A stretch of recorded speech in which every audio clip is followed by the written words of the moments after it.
Did you know that a single US law once reshaped China's entire monetary system? In 1934, Washington passed the Silver Purchase Act. On paper, it was a domestic policy to raise silver prices and support American mining during the Great Depression. But here's the twist. China was the only major economy still on the silver standard. Their currency was literally silver. As US demand surged, global silver prices doubled. Overnight, China's money became too valuable to keep at home. Silver began flowing out of China like a river. Banks tightened credit, deflation hit, and businesses collapsed. The result? A monetary shockwave. Within a year, China abandoned silver and shifted to paper currency, a change that set the stage for later hyperinflation. It wasn't sabotage by design, but a domestic rescue measure in one country became an international disruption in another. Did you know that during the Third Taiwan Strait crisis, the PRC fired missiles near Taiwan and something unexpected happened? Those missiles began missing their marks. Rocketmen, to be precise, were landing in the sea instead. Why? Because the guidance they used relied on GPS, a system controlled by another country, and access to its highest precision signal was restricted. Suddenly, a nation discovered the secret.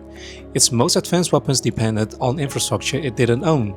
That realization created urgency, not a technical glitch, a strategic vulnerability that could be flipped in a crisis. China's response was decisive. Build an independent navigation backbone so no outside hand could blind its forces again.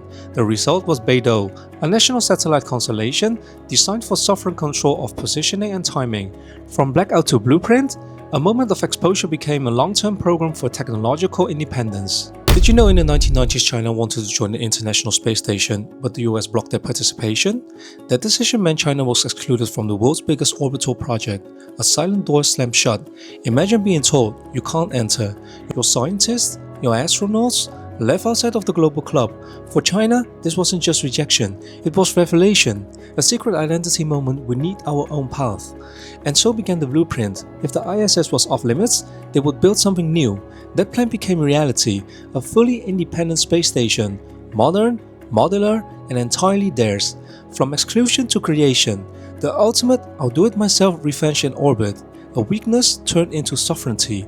A closed door became a launchpad. Did you know for years the United States accused Huawei for hiding secret backdoors in its equipment? The claim was simple: hidden access points that could let Beijing spy on networks worldwide.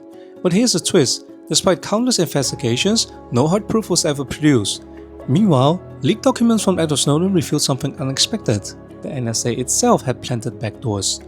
So the accusations against Huawei remained unproven, while evidence of American backdoors was undeniable. Imagine the cognitive tension: one company branded as a threat, while another government's secrets were exposed. For Huawei, exclusion became identity, a silent revenge moment. We'll prove ourselves by surviving the blockade. Accusation without proof, proof without denial. A paradox that reshaped global trust. Did you know history is repeating itself, but the weapon isn't a fleet of ships anymore? It's a sliver of silicon. The US had triggered a small yard high fence strategy, effectively encircling China's tech industry with a digital blockade. Using the foreign direct product rule, Washington now claims authority over almost any chip in the world made with even a fraction of American tools. It's a strategic strangulation. No advanced AI chips, no lithography machines from ASML from the Netherlands, a path blocked for giants like Huawei.